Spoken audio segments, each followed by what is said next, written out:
Hello everyone, चलिएगा आगे बढ़ते हैं। तो डियर स्टूडेंट, जो जो आपने अभी तक क्वेश्चन भेजे हैं उनको हमने डिस्कस कर लिया है। और मैं आपको थोड़ा सा बता देता हूं अभी तक जो क्वेश्चन आपने भेजे। और मैं आपको बताता हूं बहुत सारे क्वेश्चन आपके आरबीक्यू सीरीज से अप्रोच हुए हैं और सी पार्ट के तो लगभग बहुत सारे बच्चों का एग्जाम भी अच्छा गया है जो अभी तक स्कोर बताया है। काफी क्वेश्चन आपके स्टैंडर्ड बुक से आए हैं, जैसे टर्म सिंबल का आपका क्वेश्चन आया। कुछ आपके एस और पी ब्लॉक के तो आपके 3 क्वेश्चन आए, तीनों के तीनों आपके नोट्स से ही आए हैं। बायो इनऑर्गेनिक केमिस्ट्री आप लगा लीजिएगा और फिजिकल केमिस्ट्री तो आसान ही है, कोई इतना ज्यादा कुछ भी नहीं है। चलिएगा, एक ऑर्गेनोमेटेलिक का एक क्वेश्चन था, ये भी काफी सारे स्टूडेंटों ने भेजा है। अब एक बात सुनिएगा भाई, ऐसा नहीं है कि पूरी की पूरी आंसर की आपकी गलत है। तो बहुत सारे साथी जो हैं जिनको कोई भी डाउट है, जस्ट आफ्टर होली हम पूरे पेपर का डिटेल सॉल्यूशन कर लेंगे एक एक क्वेश्चन का। लेकिन अभी उन क्वेश्चन पे हम चर्चा कर रहे हैं जिनमें आपको डाउट है, सही है, जिनमें आपको लग रहा है कि आंसर इसमें बदल सकता है ना। किसको चैलेंज करना है, किसको नहीं चैलेंज करना। ऑर्गेनिक के भी कुछ साथियों ने क्वेश्चन भेजे हैं, तो ऑर्गेनिक का जो आंसर एक शायद आपका एक क्वेश्चन है जिसमें आपका रिएक्शन मैकेनिज्म का है, जिसमें 2 ऑप्शन बनने के चांस हो रहे हैं, तो उसको भी हम डिस्कस कर देंगे। लेकिन मेन बात ये रखिएगा, जो आपके चैलेंजेबल क्वेश्चन है जिनमें आंसर चेंज होना चाहिए, जैसे सॉलिड स्टेट वाला था उसको आप अप्रोच कर सकते हो, सही है, क्योंकि इसमें ZNS मेंशन नहीं है। क्वांटम वाला आपका चेंज होगा। टर्म सिंबल में बहुत सारे बच्चे 1-1 बोल रहे थे, बहुत सारे बच्चे यूट्यूब पे देखे 2-2 भी बोल रहे थे, सर इसका 2-2 बताया गया नहीं भाई। करेक्ट है, हमने पढ़ा हुआ है, आरबीक्यू में मैंने 2 बार आपको करवाया हुआ है, क्लासरूम में हमने P3D3 सिस्टम के भी एल का मान निकाला है ना, जो पिछली वीडियो हमने डाली हो, पुरानी वीडियो ही डाली है, देख सकते हो आप। अब आइएगा, ये जो ओएमसी का क्वेश्चन है, यस, ये बहुत सारे साथी कह रहे हैं सर इस क्वेश्चन का जो जवाब हम करके आए हैं वो हम ऑप्शन करके आए हैं सी करके आए हैं इस क्वेश्चन का ना। क्वेश्चन आईडी जो है मैं आपको बता देता हूं, दैट इज 701701-171। ये आपका सी पार्ट में था, 4 नंबर का क्वेश्चन था भाई। ये जो आंसर आपका दिया है, इस सवाल का आंसर आपका बी दिया है, बी ही करेक्ट आंसर है। ये क्वेश्चन आपका चैलेंजेबल नहीं है। क्यों नहीं है? यस, आओ देखो, मैं आपको बता देता हूं। बेसिकली यहां पे जनरली जब आप MOCO6 में जो हम पढ़ते हैं, सही है, VSE काउंट कितना है सर? VSE काउंट हमारा 18 है, सही है सर। नॉर्मली जब हम फोस्फीन लिगेंड लेके आते हैं, PR3 फोस्फीन लिगेंड लेके आते हैं, सही है, तो PR3 जब लेके आते हैं और अगर हम एक्सेस में लेके आते हैं तो generally sir 3 CO ligand substitute हो जाते हैं और हमारे पास MOCO3 और यहाँ पे PR3 लिगेंड आपके पास सब्स्टिट्यूट हो जाते हैं, VSE काउंट 18 बनता है, सही है। ये आपका होता है, ये पहला केस होता है। लेकिन ये तब होता है जब PR3 लिगेंड इज नॉट बल्कि, PR3 लिगेंड इज नॉट बल्कि, सही है ना। यस, हमने दोनों केस पढ़े हुए हैं। जब PR3 लिगेंड आपका यहाँ पे सवाल में जो थोड़ा सा ट्विस्ट था, जो फोस्फीन लिगेंड आपका दिया हुआ है उसमें अगर पीएच लिगेंड होता तो भी ये होता आपका। लेकिन यहाँ पे आपके पास जो ग्रुप दिया हुआ है वो आपका दिया हुआ है क्या, यहाँ पे जो सब्स्टिट्यूशन करवाया गया है PPR3, यानी कि आपके पास आइसोप्रोपाइल ग्रुप दिया हुआ है। और आइसोप्रोपाइल ग्रुप अगर आपके पास दिया हुआ है तो स्टेरिक क्राउडिंग जो है वो लिगेंड की ज्यादा होगी।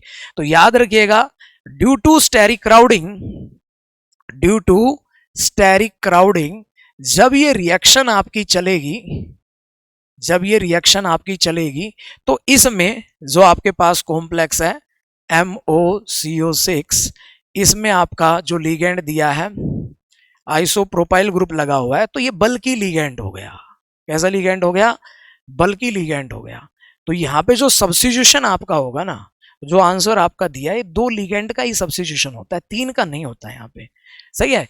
और यहाँ पे जो कॉम्प्लेक्स बनता है ना, अब आप कहोगे कि जो कॉम्प्लेक्स बनेगा क्या वो 18 इलेक्ट्रॉन का बनेगा? सुनो ध्यान से, एक्चुअली यहाँ पे जो कॉम्प्लेक्स बनता है वो आपका कोऑर्डिनेटिवली अनसैचुरेटेड रहता है। 3 PPR3 लिगेंड यहाँ इसके साथ नहीं जुड़ सकते, 2 जुड़ेंगे और 2 किसके CO को रिप्लेस करेंगे? इसके VSE काउंट आपके 18 है, सही है। और यहाँ पे आपके पास 3 CO रिप्लेस हो जाएंगे और इसकी जगह आपके पास 3 फोस्फीन लिगेंड आपके पास जो बल्कि है 3 ना आके 2 आते हैं, क्योंकि बल्कि लिगेंड है, सही है। चाहे यहाँ पे आपका PCY3 दे देता है, ये भी आपका बल्कि लिगेंड है, तो भी सेम ही होता है, सब्स्टिट्यूशन 2 का ही होता। यानी कि यहाँ पे VSE काउंट जो है वो आपके पास कितने बन जाते हैं? 16 इलेक्ट्रॉन बन जाते हैं। और देखो कई बार क्या होता है, कोई सवाल ऑर्गेनोमेटेलिक, क्योंकि ये टॉपिक मैंने जब हम पढ़ते हैं तो भी पढ़ाते हैं भाई, इनसे कुछ ना कुछ ये बहुत अनंत है यार। क्वांटम हुआ को आपका, ये आपका ऑर्गेनोमेटेलिक केमिस्ट्री हुआ, कुछ ऑर्गेनिक के पार्ट हो गए जिनमें क्वेश्चन अनंत है। ये केमिस्ट्री ना, इन टॉपिकों में कितनी पढ़ी जा सकती है, कितनी बातें हम याद रखें।